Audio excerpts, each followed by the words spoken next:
ওম নমঃ শিবায়। আজকে আমরা আলোচনা করব কর্কট রাশির জন্য আগামী 2026 সালের কি ভবিষ্যৎবাণী রয়েছে, কোন কোন বিশেষ ঘটনা আপনার জীবনে অবশ্যই ঘটবে, সেটা নিয়ে আজকের এই ভিডিওতে ডিটেলসে আলোচনা করব।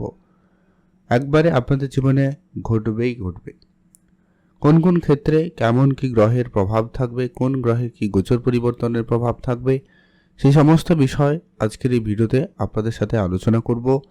তাই কর্কট রাশির অর্থ, স্বাস্থ্য, কেরিয়ার, সম্পর্ক, বিবাহিত জীবন, ব্যবসাপাতি প্রত্যেকটা ক্ষেত্রে এর একটা প্রভাব লক্ষ্য করা যাচ্ছে বা যাবে। তো কেমন কি হতে চলেছে সেইটা সম্পর্কে আজকের এই ভিডিওতে ডিটেলসে আলোচনা করব। ভিডিও না কেটে না স্কিপ করে সম্পূর্ণ দেখার চেষ্টা করবেন কর্কট রাশির জাতক জাতিকারা, তাহলে কিন্তু ভালো করে বুঝতে পারবেন ঠিক কোন কোন জায়গায় কেমন কি ঘটনা বা কি পরিবর্তন থাকতে চলেছে। কর্কট রাশির রাশিচক্রে চতুর্থ রাশি। ভিডিও শুরুতে অবশ্যই একটা লাইক করে দিন, কমেন্ট করবেন ওম নমঃ শিবায়। তো চলুন, যেটা লক্ষ্য করা যাচ্ছে সবার প্রথমত আপনার রাশির অধিপতি হচ্ছে চন্দ্রদেব, আর অন্যান্য গ্রহের অত্যন্ত গুরুত্বপূর্ণ ভূমিকা থাকবে। চন্দ্রদেব প্রতি দুদিন আড়াই দিন অন্তর রাশি পরিবর্তন করে। তো সবার প্রথমে আপনারা যারা দীর্ঘদিন ধরে কোনো চাকরির চেষ্টা করছেন, চাকরি মানে শুধুমাত্র সরকারি চাকরি এমনটা কিন্তু নয়, কোনো না কোনো একটা জায়গায় কাজের চেষ্টা করছেন কিন্তু হচ্ছে না, তাহলে সে কাজটা কিন্তু হবে। তবে এখানে একটা কথা অবশ্যই বলে রাখবো, যারা অলরেডি কোনো চাকরি করেন বা কোনো জায়গায় কাজ করেন বা উচ্চ পদে কোনো জায়গায় দায়িত্বে রয়েছেন, তো সেই সমস্ত ক্ষেত্রে আপনাকে অতিরিক্ত সাবধানতা অবলম্বন করতে হবে। অনেক পলিটিক্যাল ইস্যু হতে পারে, পলিটিক্স সমস্যা আপনার কাজের জায়গায় আসবে, তার ক্ষেত্রে আপনাকে অবশ্যই সজাগ থাকতে হবে। তার জন্য সঠিক সুব্যবস্থা নেওয়া খুবই প্রয়োজন রয়েছে। সন্তানের পড়ালেখা, সন্তানের খাওয়া দাওয়া, এই ব্যাপারগুলোতে আপনাকে বিশেষ গুরুত্ব রাখতে হবে। কারোর ক্ষেত্রে তো এটা খুব ভালো সময় যেতে চলেছে। যদি আপনারা দীর্ঘদিন ধরে সমস্যা ফেস করে আসছেন, তাহলে সেইখানে পরিবর্তন হবে। আপনাদের দীর্ঘদিনের সমস্যার সমাধান কিন্তু ঘটবে। সন্তানের দিক দিয়ে আপনি প্রশংসা পাওয়া, সুনাম পাওয়ার সুযোগটা কিন্তু খুব ভীষণ ভালো লক্ষ্য করা যাবে। 2026 সালে আপনার সন্তান প্রাপ্তির মতো কোনো সুখবরও আসতে পারে। কিন্তু জন্মছকে যদি মঙ্গল খারাপ হয় কিংবা রাহুর পজিশন খারাপ হয়, তাহলে কিছু জনের ক্ষেত্রে সন্তান প্রাপ্তির ক্ষেত্রে কিছুটা বাধা সমস্যা ফেস করতে হতে পারে। আদারওয়াইজ আর তেমন কোনো কিছু লক্ষ্য করা যাচ্ছে না। সম্পর্কের জায়গায় যারা রিলেশনে রয়েছেন বা রিলেশনে যাবেন ভাবছেন, রিলেশন তো হবে, সম্পর্ক তৈরি হবে, তবে সেটা টিকিয়ে রাখা এই সময়কালে একটুখানি চাপের হতে পারে। অর্থাৎ 2026 সালে এই সমস্যা আপনাকে কিন্তু ফেস করতে হবে। অর্থাৎ রিলেশন যাদের ছিল না, রিলেশন হবে। 2-3 মাস, প্রথম 2-4 মাস খুব ভালো কাটবে, তারপরে কিছু সমস্যা আসা শুরু হতে পারে। তাই সেই জায়গাটাকে অবশ্যই মাথায় রেখে চলবেন, এটা কিন্তু জরুরি রয়েছে। তর্কাতর্কি, ঝগড়া ঝামেলা অনেক দূর পর্যন্ত যেতে পারে, ধ্যান রাখবেন। যারা আইটি, ইঞ্জিনিয়ারিং বা ডিফেন্স লাইনে কোনো রকম কিছু চেষ্টা করছেন, যোগাযোগ করছেন, তাদের জন্য বলবো সময়কাল অত্যন্ত ভালো থাকবে। যারা অলরেডি আইন, ওকালতি এরকম কিছু বিষয় নিয়েও পড়াশোনা করছে বা এই ধরনের কেরিয়ার গড়ার চেষ্টা করবেন, তাদের কিন্তু সাফল্য লাভের বা সেই জায়গায় সাকসেস পাওয়ার সম্ভাবনা সব থেকে বেশি থাকবে। ব্যবসাপাতির জায়গায় অত্যন্ত ভালো থাকবে। শুরুর দিকটা অর্থাৎ প্রথমেই বছরের শুরু থেকেই কিন্তু আপনাদের ব্যবসাপাতির জায়গাটা খুবই ভালো লক্ষ্য করা যাবে, যার কারণে কিন্তু ব্যবসায় আপনি সুফল প্রাপ্তি করবেন বা ব্যবসায় এগিয়ে যেতে পারেন। যদি আপনারা দীর্ঘদিন ধরে প্ল্যান করছেন ব্যবসা শুরু করবেন কিন্তু করতে আর পারছিলেন না বা সেই সাহসটা আপনার মধ্যে ছিল না, এবার কিন্তু সেটা আপনারা পেতে পারবেন, সম্ভাবনা সেখানে খুব ভালো রয়েছে। আপনারা অবশ্যই গুরুত্ব রাখতে পারেন।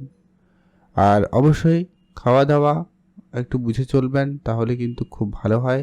খাওয়া দাওয়ার ব্যাপারটা আপনারা খেয়াল রাখবেন। বিশেষ করে বছরের প্রথম 5-6 মাস তেমন কোনো কিছু নেই, স্বাস্থ্য ওভারঅল ঠিকঠাকই লক্ষ্য করা যাচ্ছে বা যাবে। তারপর থেকেই সামান্য কিছু সমস্যা দেখা দিতে পারে। তো ওভারঅল বলা যায় স্টমাক রিলেটেড সমস্যা দেখা দিতে পারে, লিভারের সমস্যা আসতে পারে, বা যাদের অলরেডি সব সমস্যাগুলো ছিল বা আছে তাদের তারপর থেকে কিছু সমস্যা আবারও বাড়তে পারে বা সেগুলো পুনরাবৃত্তি হতে পারে।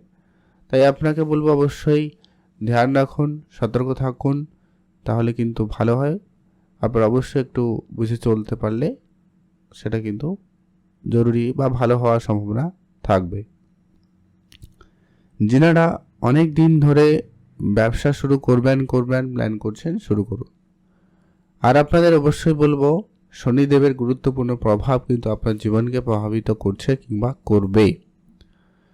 তাই ভাগ্যক্ষেত্রে কোনো কিছু আপনি সহজে আশা করলে যে আর আপনি পেয়ে যাবেন এমনটা কিন্তু হবে না। এটা কিন্তু এবছরও পুরোটা বছর আপনাদের কিন্তু এটা থাকবে। আপনাদের পরিশ্রম বেশি করতে হবে, তখনই কিন্তু আপনার ভাগ্য আপনাকে সঙ্গ দিতে পারে। শনিদেব আপনার ভাগ্যের ঘরে থাকবে, বক্রী অবস্থায়ও চলে আসবে। তাই বলবো অবশ্যই পরিশ্রম থেকে পিছু হাঁটবেন না। যেটা যা দায়িত্ব নিয়েছেন ওটা সম্পূর্ণ করেই ছাড়বেন, ওটা কিন্তু জরুরি রয়েছে। খাওয়া দাওয়া একটু বুঝেই করুন, সেটা কিন্তু খুব জরুরি। যেটা আমরা অলরেডি বারবার বললাম, অবশ্যই মাথায় রাখবেন। বিদেশে যারা যেতে চাইছেন, বিদেশে ভ্রমণের প্ল্যান করছেন, কাজের জন্য যেতে চাইছেন, তাদের জন্য বলবো 2026 সাল একবারে অত্যন্ত শুভ সময় থাকবে। ভালো লাক ফেভার করতে পারে বলা যেতে পারে। যারা সেই সঙ্গে সঙ্গে ইনভেস্টমেন্ট করাতেও ইন্টারেস্টেড, যারা ইনভেস্টমেন্ট শুরু করেননি, 2026-এ আপনার ইনভেস্টমেন্ট শুরু হতে পারে বা আপনারা শুরু করে দিতে পারেন। বা যারা অলরেডি দীর্ঘদিন ধরে ইনভেস্টমেন্ট করছেন, তাদের বড় কোনো লাভ এবং হঠাৎ কোনো প্রাপ্তি ঘটতে পারে। বেশ কিছু বাধা এবং সমস্যা থেকে আপনাকে রাহুই বের করাবে, কারণ রাহুর উপস্থিতি কিন্তু যথেষ্ট পরিমাণ ভালো জায়গায় রয়েছে। তবে হ্যাঁ, আপনাকে একটাই উপদেশ থাকবে বলা যেতে পারে, একটা যে কি আপনার কাজের পরিকল্পনা সম্পূর্ণ গোপন রাখবেন, নিজের মধ্যেই সবটা রাখার চেষ্টা করবেন, তাহলে খুব ভালো হয়। যতটা যেখানে প্রয়োজন তার বাইরে একেবারে এড়িয়ে চলবেন। যারা সন্তানের দিক দিয়ে কেরিয়ারে কিছু বড় অ্যাচিভমেন্ট পাওয়ার কথা ছিল বা পাচ্ছিলেন না, ওটা কিন্তু পাবেন। যেটা আমরা অলরেডি শুরুর দিকে বলেছিলাম, আপনারা আপনাদের মতো করে অ্যাক্টিভ থাকবেন, চোখ কান খোলা রাখবেন। 2026 সালে যারা বিশেষ করে মেটালিস্টিক কোনো জিনিসপত্রের ব্যবসা শুরু করেছেন বা করবেন, অয়েল, কোনো মেটালিস্টিক জিনিসপত্র অর্থাৎ কোনো লোহা, তামা, স্টিল, এই ধরনের যারা ব্যবসার সাথে যুক্ত থাকবেন বা যারা এই ধরনের ব্যবসা শুরু করছেন বা করবেন, তাদের ক্ষেত্রে কিন্তু বেশি লাভের সুযোগ থাকতে লক্ষ্য করা যেতে পারে এবং ইনভেস্টমেন্টের জায়গাটা খুব ভালো থাকতে পারে। হঠাৎ প্রাপ্তি ঘটতে পারে, হঠাৎ লোকসানও হতে পারে, কারণ রাহু অষ্টমে রয়েছে, কিছু বেহিসাবি খরচের মুখেও ফেলতে পারে। তাই নিজের খরচটাকে একেবারে কম করুন, সেটা কিন্তু খুবই অত্যন্ত জরুরি রয়েছে। খরচ একেবারে লিমিটেড করুন যতটা সম্ভব হয়। আর অবশ্যই ধার দেওয়ার ব্যাপারটা যেটা বললাম, নতুন করে কোনো ব্যক্তিকে ধার দেবেন না, না আপনি কারো কাছ থেকে ধার করবেন। ধার করলে কিন্তু সমস্যা বাড়বে বই কি কমবে না। তাই লোন নেওয়া থেকে একবারে নিজেকে বিরত রাখুন, সেটা কিন্তু খুবই খুবই জরুরি রয়েছে। আর আপনারা অবশ্যই সতর্ক থাকবেন, চোখ কান খোলা রাখবেন। কর্কট রাশির জাতকদের 2026 সাল অনেক কিছু ক্ষেত্রে অনেক জায়গায় ভালো পরিবর্তন দিতে চলেছে। সতর্ক থাকতে বলবো কয়েকটা জায়গায়। সেটা হচ্ছে প্রথমত, আপনার পরিবারের বয়োজ্যেষ্ঠদের খেয়াল রাখুন, নিজে গাড়ি চালানোর সতর্কতা থাকবেন, আইনি ঝামেলায়, আইনি জটিলতায় নিজেকে জড়ানো থেকে নিজেকে একেবারে বিরত রাখবেন, তাহলে কিন্তু বেশ ভালো হয়। আপনারা অবশ্যই গুরুত্ব রাখবেন। আপনি ভালো থাকবেন, সুস্থ থাকবেন, কমেন্ট অবশ্যই করবেন। ওম নমঃ শিবায়। পুরোটা বছর আপনারা যেটা কাজ করতে পারেন সেটা হচ্ছে, ইন জেনারেল যেটা করা উচিত সেটা হচ্ছে চন্দ্রদেবের বীজ মন্ত্র পাঠ করবেন, শনিদেবের পুজো করতে পারেন, আর এছাড়া আপনি হনুমানজির পুজো করুন, হনুমান চল্লিশা পাঠ করুন। অল্প স্বল্প দান ধ্যানে গুরুত্ব রাখবেন। ওভারঅল সময়কাল ভালো যাবে। ভালো থাকুন।